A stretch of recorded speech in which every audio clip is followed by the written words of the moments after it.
नमो भगवते वासुदेवाय।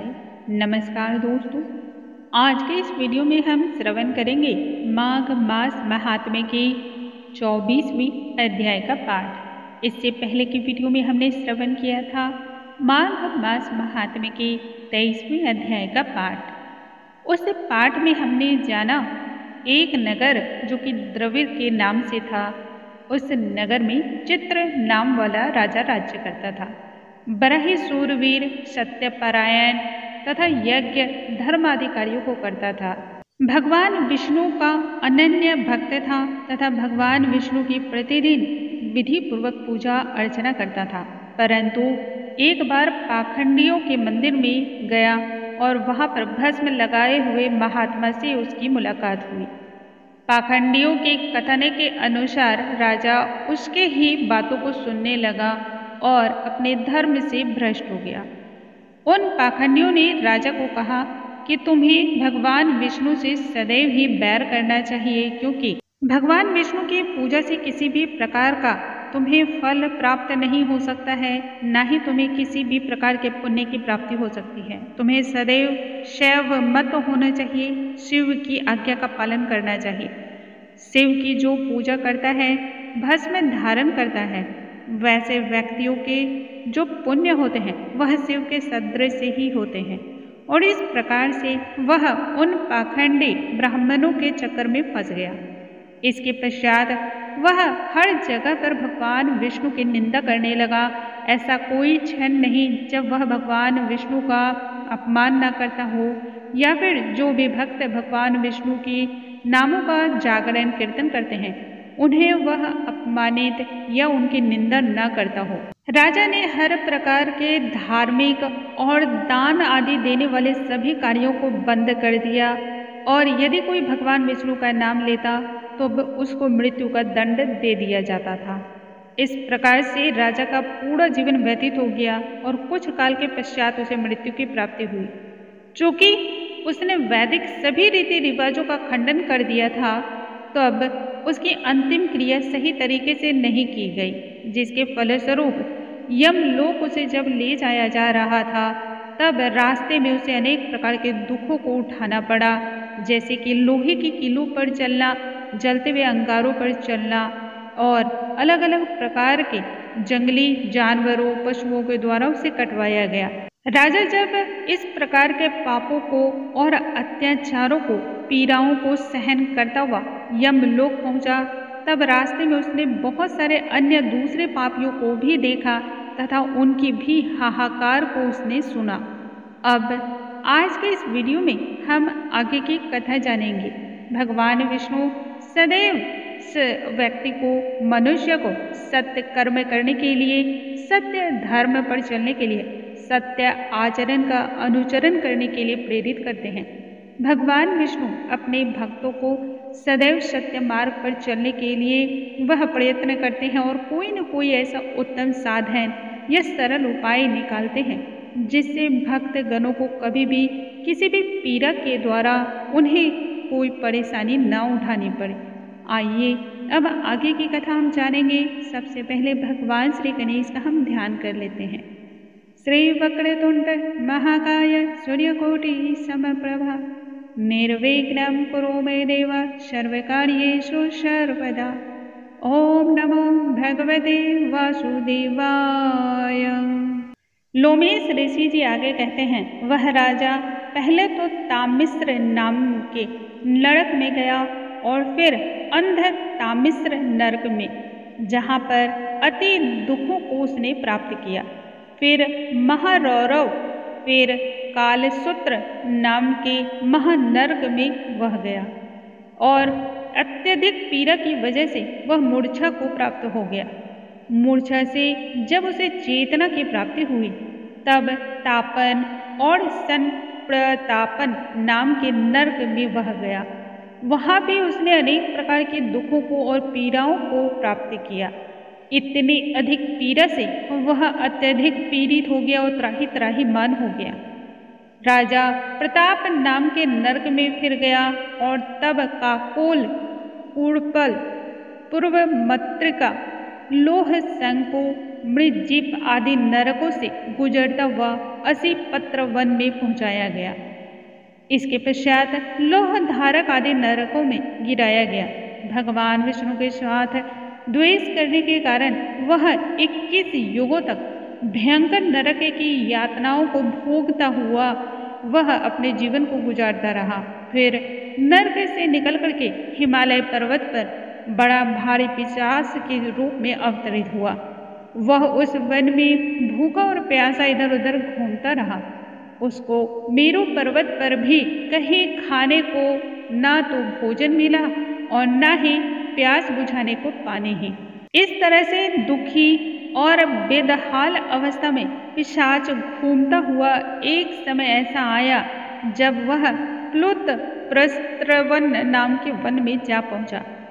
बहरे के वृक्ष के नीचे वह दुखी हो करके चिल्ला रहा था, हाय मैं मरा, हाय मैं मरा। ऐसे शब्द जोर जोर से वह कहने लगा और साथ में यह भी कहने लगा, भूख से दुखी हो, मेरे इस जन्म का कब अंत होगा, मुझ पापी को भला कौन सहारा देगा। इस प्रकार से वह पीड़ा में अत्यधिक व्याकुल हो रहा था। लोमेश ऋषि आगे कहते हैं, इस प्रकार से वेद पाठ करते हुए देवधूति ने जब उसके दुख भरे वचनों को सुना और वहां पर एक पिशाच को देखा जिसकी आंखें लाल और डरावनी थी, शरीर दुर्बल, काले काले ऊपर खड़े खड़े बाल, विकराल चेहरा और काला शरीर, जीभ बाहर की ओर लंबी से निकली हुई, लंबे लंबे मोटे होठ, लंबी जांघें, लंबे लंबे पैर, सूखा और निस्तेज चेहरा, आंखों में पड़े गड्ढे वाले पिशाच को देख करके देवधूति ने उससे पूछा, तुम कौन हो और इस निर्जन वन में तुम कहाँ से आए तथा इस प्रकार की करुणा के द्वारा तुम क्यों रो रहे हो? तुम्हारी यह दशा कैसे हुई और तुम्हारा मैं किस प्रकार से उद्धार कर सकता हूँ, उपकार कर सकता हूँ? मेरे आश्रम पर आ जाने से कोई भी प्राणी दुखी नहीं रहता है। वह सभी लोग जो मेरे आश्रम में आते हैं वैष्णव आनंद को प्राप्त करते हैं। सो हे भद्र, तुम अपने इस दुख का कारण जल्द कहो, क्योंकि विद्वान मनोरथ पाने के लिए किसी भी प्रकार का विलंब नहीं करते हैं। देवधूति के इस प्रकार के वचनों को सुन करके उस पिशाच ने रोना बंद किया और विनीत भाव से कहने लगा, हे ब्राह्मण द्विज, किसी बड़े पुण्य प्रताप से ही मुझे आपके दर्शन प्राप्त हुए हैं। बिना पुण्य के तो साधुओं की संगति भी नहीं प्राप्त हो सकती है। फिर उसने पहले जन्म का सभी वृत्तांत कह सुनाया और भगवान विष्णु के द्वेष का कारण भी बताया। इसके साथ यह भी उनसे कहा, मेरी आज यह जो दशा है वह सिर्फ इसी वजह से है। जिस हरि का नाम यदि अंत समय में मनुष्य के मुख से निकल जाए तो वह मनुष्य परम विष्णु धाम को प्राप्त करता है। जो सबका पालन करता है उसी से मैंने द्वेष किया। यही कारण है कि मुझे मेरे कर्मों के अनुसार सजा की प्राप्ति हुई है, जिसकी ब्राह्मण तप द्वारा प्रार्थना करते हैं। ब्रह्मादि देवता, सनकादिक ऋषि जिसको मुक्ति के लिए पूजते हैं, जो आदि मध्य वो अंत में विश्व का विधाता और सनातन है, जिन प्रभु का ना तो आदि है ना तो मध्य है और ना ही अंत है, उस भगवान के साथ मैंने द्वेष और ईर्ष्यापूर्ण व्यवहार किया है, जिसको कि क्षमा नहीं किया जा सकता है। यह बहुत ही निंदनीय है। जो कुछ पुण्य मैंने पहले जन्म में किए थे वह सब विष्णु के द्वेष रूपी अग्नि में जलकर भस्म हो गए। यदि किसी प्रकार से मेरे इस पापों का नाश हो जाए तो मैं प्रण लेता हूँ कि भगवान विष्णु के सिवाय किसी अन्य देवता का पूजन कदापि नहीं करूँगा। भगवान विष्णु से द्वेष करके मैंने बहुत दिनों तक नरक की यातनाओं को भोगा है और उसकी पीड़ाओं को महसूस किया है। आज भी पिशाच योनि में मैं पड़ा हुआ हूँ। इस समय मैं किसी अच्छे कर्म के योग के प्रभाव से ही आपके आश्रम पर आया हूँ, जहाँ पर आपके सूर्य रूपी दर्शन ने मेरे दुख समान अंधकार को दूर कर दिया है। हे मुनीश्वर, आप ही अब कोई ऐसा उपाय बताइए जिससे मुझे इस प्रकार की पीड़ा से मुक्ति मिले, क्योंकि सज्जन पुरुष उपकार करने में देर कदापि नहीं करते हैं। देवदूती आगे कहने लगा, यह माया देवता मनुष्य असुर सबकी स्मृति को मोहित कर देती है। जिस माया के प्रभाव में आकर के तुमने धर्म का नाश किया है और उसी के प्रभाव से द्वेष भी उत्पन्न हुआ है। जगत के उत्पन्न करने वाले, रक्षा करने तथा नाश करने वाले जो सब प्राणियों की आत्मा हैं, उनसे भी लोग द्वेष करते हैं, जिनके अर्पण करने से सभी कर्म सफल हो जाते हैं। भला उनकी भक्ति से मुख मोड़ने वाले मूर्ख को कौन सी गति प्राप्त होगी। चारों वर्णों का वेदोक्त हरि का भजन करना ही उत्तम माना जाता है, अन्यथा कुमार्ग में चलने वाले मनुष्य नरक को ही जाते हैं। यही कारण है कि वेद विरुद्ध कर्मों का सदैव त्याग करना चाहिए। झूठे मन कल्पित शास्त्रों को मानने वाले मनुष्य सदैव नरक को जाते हैं। देवाधिदेव भगवान विष्णु से विमुख होने वाले मनुष्य भी नरक में ही जाते हैं, जैसे द्रविड़ देश का राजा भी नरक में गया। इस कारण इनकी निंदा नहीं करनी चाहिए और वेद में न कही गई क्रियाओं को भी नहीं अपनाना चाहिए। लोमेश ऋषि आगे कहते हैं कि ऐसा कहने पर मुनि ने पिशाच को सुमार्ग का उपाय बतलाया और कहा, माघ मास में तुम प्रयागराज में जाकर के स्नान करो, उससे ही तुम्हें पिशाच योनि से मुक्ति प्राप्त होगी। माघ मास में प्रयागराज में स्नान करने से मनुष्य पहले जन्म के भी सभी पापों से मुक्त हो जाता है और वहां पर स्नान करने से मुक्ति की प्राप्ति होती है। इससे बढ़कर दूसरा और कोई प्रायश्चित नहीं हो सकता है। संसार में यह मोक्ष और स्वर्ग का द्वार माना जाता है। गंगा और यमुना का संगम त्रिवेणी संसार के सबसे उत्तम तीर्थ है। पाप रूपी बंधन को काटने के लिए यह कुल्हाड़ी के समान माना जाता है। कहाँ तो विष्णु, सूर्य, गंगा, यमुना का संगम और कहाँ यह तुच्छ पाप रूपी तृण की आहुति। जैसे घने अंधकार को दूर करने वाला शरद का चंद्रमा चमकता है, ठीक उसी तरह संगम में स्नान करने से मनुष्य आंतरिक और बाह्य रूप से पवित्र हो जाता है। मैं तुमसे गंगा यमुना के संगम का वर्णन नहीं कर सकता और शायद कोई नहीं कर सकता है, जिसके जल की एक बूंद के स्पर्श से ही केरल देश का ब्राह्मण सभी प्रकार के पापों से मुक्त हो गया।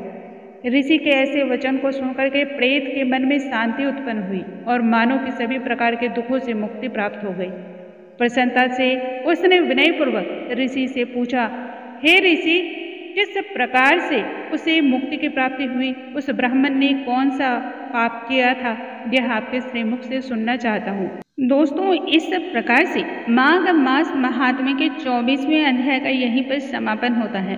कल के वीडियो में माघ मास महात्म्य के 25वें अध्याय का हम श्रवण करेंगे और आगे की कथा जानेंगे। भगवान विष्णु सदैव अपने भक्तों को और सही मार्ग दिखलाने के लिए निरंतर सरल और आसान वीडियो द्वारा ऐसे ऐसे कार्यों को बताते हैं, ऐसे ऐसे उपायों को बताते हैं, इन प्रकार के कर्म को करना बताते हैं जो मनुष्य को हर प्रकार की शांति प्रदान करने वाला होता है।